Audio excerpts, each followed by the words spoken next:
गाड़ी स्टार्ट कर। चल चप्पल छोड़ दिया। हम फर्स्ट स्टार्ट।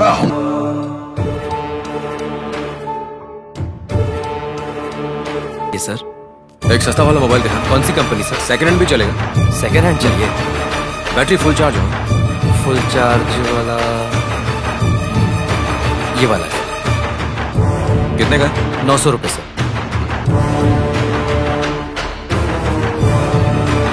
ये सिम इसमें डालो।